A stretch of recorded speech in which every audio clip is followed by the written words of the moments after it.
പറയാണ് ഹിന്ദു ഫാഷിസത്തിന്റെ മുഖം. എന്ത് ഹിന്ദു ഫാഷിസത്തിന്റെ മുഖം? ഗണേശൻ വിമർശിച്ച പറയാം. അബ്ദുൽ നാസർ ഒരു കാര്യം മനസ്സിലാക്കണം, ലീഗിനെ വിമർശിച്ചാൽ അത് മുസ്ലിം സമുദായത്തിനെതിരെയുള്ള വിമർശനമല്ല. ആരാ പറഞ്ഞ എങ്ങനെയാണ്? ലീഗ് വേറെ മറുപടി പറഞ്ഞോളണം, ലീഗ് വേറെ പറയണം. മുസ്ലിം സമുദായത്തിലുള്ള വിമർശനമല്ല. രാജ്യത്തെ കള്ളൻ ഹിന്ദു കള്ളൻ എന്ന് വിളിക്കാറുണ്ടോ? മുസ്ലിം കള്ളൻ എന്ന് വിളിക്കാറുണ്ടോ? രാജ്യത്തെ കൊലപാതകി ഹിന്ദു കൊലപാതകി, മുസ്ലിം കൊലപാതകി. ഈ രാജ്യത്തിന്റെ ക്രിമിനൽ നിയമത്തിൽ എല്ലാവർക്കും ബാധമാണ്. അവിടെ ഹിന്ദു മുസ്ലിം ക്രിസ്ത്യാനും ഇല്ല. ഞാൻ ചോദിക്കട്ടെ, ഇവിടെ എന്തെല്ലാം പ്രശ്നം? ഈ കാഞ്ചി കാമക്കോടി മഠാധിപതി എന്ന് പറഞ്ഞിട്ട് ഒരു സന്യാസി വരെ അറസ്റ്റ് ചെയ്തല്ലോ. ഇവിടെ ഈ ശബരിമലയിലെ തന്ത്രി കണ്ഠരര് മോഹനർ കേട്ടിട്ടില്ലേ? കണ്ഠരര് മോഹനർ അറസ്റ്റ് ചെയ്തല്ലോ. ആരാണ്? സന്തോഷ് മാധവൻ. സന്തോഷ് മാധവൻ അറസ്റ്റ് ചെയ്തല്ലോ. ഇവിടുത്തെ ഹിന്ദു സമൂഹം ഹിന്ദു സമുദായത്തിന് നേരെ വെല്ലുവിളിയാക്കി പറഞ്ഞു, കള്ളന്മാർ അറസ്റ്റ് ചെയ്യുമ്പോ എന്ത് ഹിന്ദു സമുദായം, എന്ത് മുസ്ലിം സമുദായം?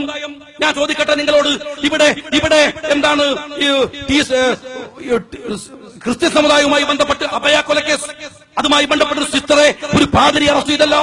രാജ്യത്ത് മുഴുവൻ ക്രിസ്ത്യൻ സമുദായത്തിന് നേരെയുള്ള വെല്ലുവിളി. അങ്ങനെ കള്ളന്മാർ ഹിന്ദു മുസ്ലിം ഒന്നുമില്ല, കള്ളനാണ്. പിന്നെ അവൻ ഹിന്ദു മുസ്ലിമോ എന്ന് പറയുന്നത്? അബ്ദുൽ നാസർ മദനി വിമർശിക്കുമ്പോ അത് മുസ്ലിം സമുദായത്തിന് നേരെയുള്ള വിമർശനമാണെന്ന് കരുതരുത്, അങ്ങനെ തെറ്റിദ്ധരിക്കരുത്. രാജ്യത്തെ മുസ്ലിങ്ങൾക്കും ഹിന്ദുക്കൾക്കും ഇടയിൽ അങ്ങനെ ഒരു വേർതിരിവ് ഉണ്ടാക്കാൻ ശ്രമിക്കരുത്. ഇത് അപകടമാണ്. ഞങ്ങൾ പറയുന്നത് സൂഫിയ മദനി നിരപരാധിയാണെങ്കിൽ രാജ്യത്തിന്റെ നിയമവ്യവസ്ഥയിൽ അത് അർപ്പിച്ചവർ തിരിച്ചു വരട്ടെ. ആക്ഷേപമൊന്നും ഞങ്ങൾക്കില്ല. മദൻ നിരപരാധി എന്തോ ആയിക്കോട്ടെ.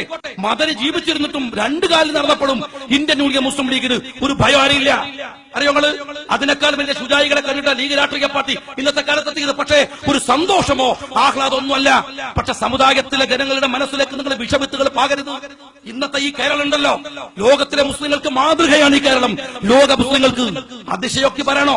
പണ്ട് കൊടുവള്ളിയിലെ വാവാട് വന്ന് 10 കൊല്ലം മുമ്പ് ഞാനിത് പറഞ്ഞാൽ ഒരു പക്ഷെ അതിശയോക്തിയാണ്. എന്നാൽ ഇന്നതല്ല. നമ്മളുടെ കുട്ടികളുടെ കയ്യിൽ ലാപ്ടോപ്പ് ഉണ്ടാവും, കമ്പ്യൂട്ടർ ഉണ്ടാവും, ഇന്റർനെറ്റ് വഴി അവൻ ലോകത്തൊന്ന് നോക്കട്ടെ. ലോകത്തിലെ മുസ്ലിങ്ങളുടെ സാമൂഹ്യ പശ്ചാത്തലം പരിശോധിക്കട്ടെ. സൗദി അറേബ്യയിൽ ഉണ്ടാവില്ല.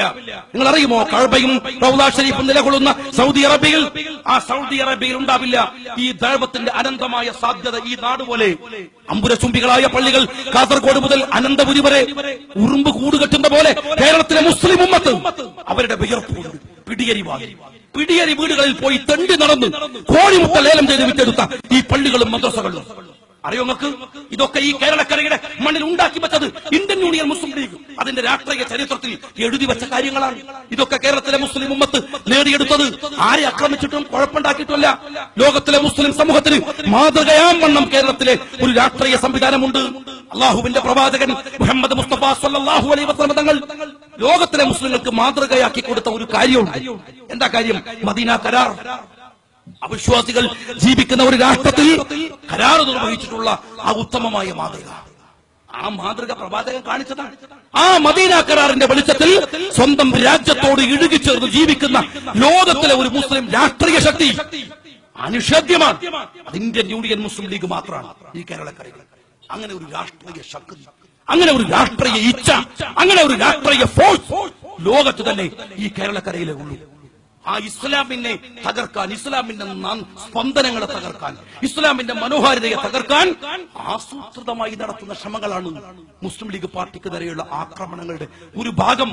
ഇത് തകർക്കുക അത് ലീഗിന് നേരെ മാത്രമല്ല, സമസ്തയുടെ ഉരുക്കുകോട്ടയെ തകർക്കാൻ, നെതുമത്തുൽ മുജാഹിദീന്റെ ഭദ്രമായ സംഘടനാ സംവിധാനത്തെ തകർക്കാൻ, മലയാളത്തിലെ മുസ്ലിം ഉമ്മത്ത് കൈവരിച്ച ഈ നേട്ടങ്ങളുടെ കൊട്ടാരത്തിൽ നിന്നവരെ ഇറക്കിവിടാൻ എന്താ ഞങ്ങൾ മാതൃകയാക്കേണ്ടത്? ഉത്തർപ്രദേശിലെ മുസ്ലിങ്ങളെയാണോ? മഹാരാഷ്ട്രയിലെ മുസ്ലിങ്ങളെയാണോ? കശ്മീരിലെ മുസ്ലിങ്ങളെയാണോ? ഇറാഖിലെ മുസ്ലിങ്ങളെയാണോ? ആരെ പറയണം? കേരളത്തിലെ മുസ്ലിം ഉമ്മത്തിന്റെ ജീവിത വ്യവസ്ഥയുമായി വെല്ലുവിളിച്ചുകൊണ്ട് പകരം കാണിക്കാൻ കഴിയുന്ന ഒരു മുസ്ലിം ഉമ്മത്തിനെ നിങ്ങൾ കാണിക്കുക. കമ്മ്യൂണിസ്റ്റ് പാർട്ടിക്കാരാ, ഈ പച്ചക്കൊടി ഞങ്ങൾ താഴെ വെക്കാം, ഒരു മടിയില്ല, പച്ചക്കൊടി താഴെ വെക്കാം. പക്ഷേ നിങ്ങൾ ഉണ്ടാക്കിയെടുത്ത മുസ്ലിം ഉമ്മത്തിനെ ഞങ്ങൾ കണ്ടിട്ടുണ്ട്. ബംഗാളിൽ, ഗുജറാത്തിൽ, ആസാമിൽ, മഹാരാഷ്ട്രയിൽ. അതാണോ ഞങ്ങൾ മാതൃകയാക്കേണ്ടത്? അതാണോ ഞങ്ങൾ മാതൃകയാക്കേണ്ടത്? അതുകൊണ്ട് യൂത്ത് ലീഗുകാരെ ആത്മാഭിമാനത്തോടുകൂടെ ഒരു മുസ്ലിം എന്ന് പറയുമ്പോൾ, ഞാൻ ആദ്യം പറഞ്ഞു, ഒരു മുസ്ലിമായി ജീവിക്കല്ല, കാനേഷുമാരിയിൽപ്പെട്ട ഒരു മുസ്ലിമായി ജീവിക്കല്ല. മുസ്ലിം എന്ന് പറയുമ്പോ നെഞ്ചിൻ കൂട്ടിനകത്തു നിന്നൊരു ആത്മാഭിമാനബോധം പുറത്തേക്ക് വരണം. ഞാൻ എന്റെ മനസ്സിനകത്തു നിന്നൊരു സന്തോഷം ഉണ്ടാവണം. കേരളത്തിലെ മുസ്ലിം ഉമ്മത്തിന് ലീഗ് കൊടുത്തിട്ടുണ്ട്. ഇസ്സത്തുള്ള ഒരു സമുദായമാണ്.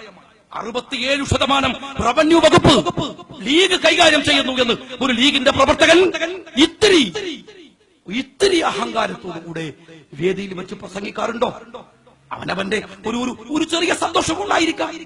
പക്ഷെ ഞാൻ ചോദിക്കട്ടെ, ആ ഒരു ഇത്തിരി സംശയത്തെ, ഇത്തിരി സന്തോഷത്തിന്റെ, ആഹ്ലാദത്തിന്റെ 100-ൽ 1 സംശയം പോലും 67% റവന്യൂ വകുപ്പ് മുസ്ലിങ്ങൾ കൈകാര്യം ചെയ്യുന്നു എന്ന് പറയുമ്പോ ഇവിടുത്തെ ഒരു ഹിന്ദു സമുദായത്തിന്റെ മനസ്സിലില്ല. അതാ കാര്യം.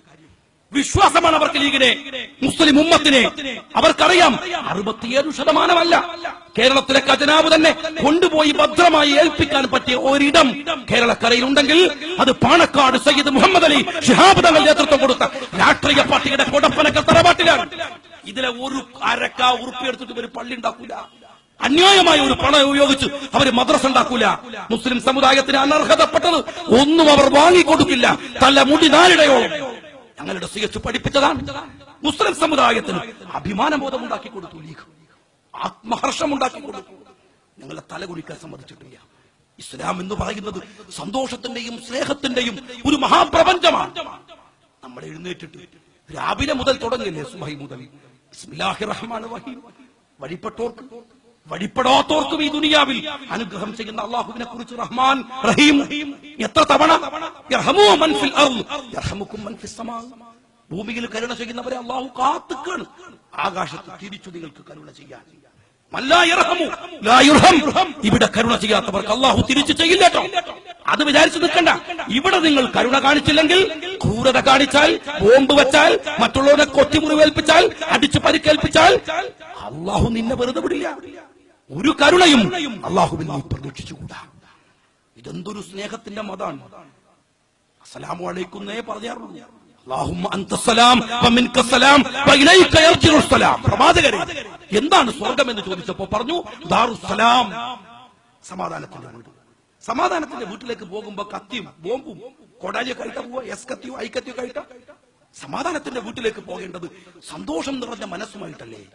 അള്ളാഹുവിന്റെ അടുത്തേക്ക് വലിയ യുദ്ധം കഴിഞ്ഞു വരുന്ന സഹാബത്തിനോട്, ഇല്ല സഹാബത്തെ, യുദ്ധം ഇനി പോകുമ്പോ അതിന്റെ ആഹ്ലാദത്തിനപ്പുറത്ത് ചില നിബന്ധനകൾ നിങ്ങൾ പാലിക്കണം പറഞ്ഞു. കുട്ടികൾ ആക്രമിക്കപ്പെട്ടു എന്ന് കേട്ടപ്പോ, പ്രായമുള്ളവർക്ക് പരിക്ക് പറ്റിയത് കേട്ടപ്പോ, സ്ത്രീകൾ ആക്രമിക്കപ്പെട്ടു എന്ന് കേട്ടപ്പോ ശക്തമായ ഭാഷയിൽ പ്രവാചകം പറഞ്ഞു.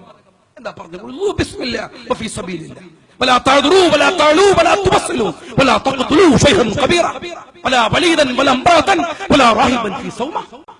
അള്ളാഹുവിന്റെ നാമത്തിൽ നിങ്ങൾ യുദ്ധത്തിന് പോയിക്കോ. വഫീ സബീലില്ലാ, അവന്റെ മാർഗത്തിലാവണം.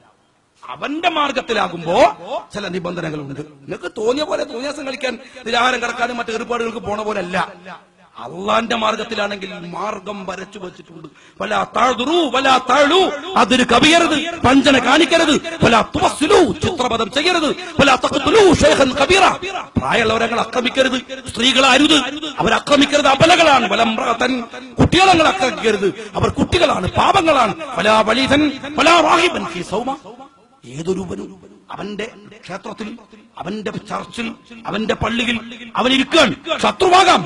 പക്ഷെ അവിടെ നിന്നിറങ്ങി വന്ന് നീയുമായി ഒരു യുദ്ധത്തിൽ ഏർപ്പെടുന്നത് വരെ നീ അവനെ ആക്രമിക്കരുത്. ഒരു മതത്തിന്റെ വിശാലമായ അർത്ഥം പറഞ്ഞു കൊടുത്തു. അതിക്രമം പാടില്ല, അന്യായം പാടില്ല, നെറികേട് പാടില്ല, കൃത്യമായി വരച്ചു വെച്ചു കൊടുത്തു. ലോകത്തിന് മാതൃകയാകേണ്ട ഒരു മതത്തെ കത്തിയുടെ മതമായി, ചോരയുടെ മതമായി, അപകടത്തിന്റെ മതമായി ചിത്രീകരിക്കുന്നവർക്കെതിരെ പ്രതികരിക്കാൻ കഴിയേണ്ടത് വിശ്വാസികളുടെ ബാധ്യതയാണ്. ആ ബാധ്യതയാണ് ഇന്ത്യൻ യൂണിയൻ മുസ്ലിം ലീഗ് നിർവഹിക്കുന്നത്. ആ ബാധ്യതയാണ് 60 കൊല്ലക്കാലമായി ഈ രാഷ്ട്രത്തിന്റെ മുഖ്യധാരയിൽ ഇഴുകിച്ചേർന്ന് സകല ദുഷ്ടശക്തികളോടും പൊരുതി ഇന്ത്യൻ യൂണിയൻ മുസ്ലിം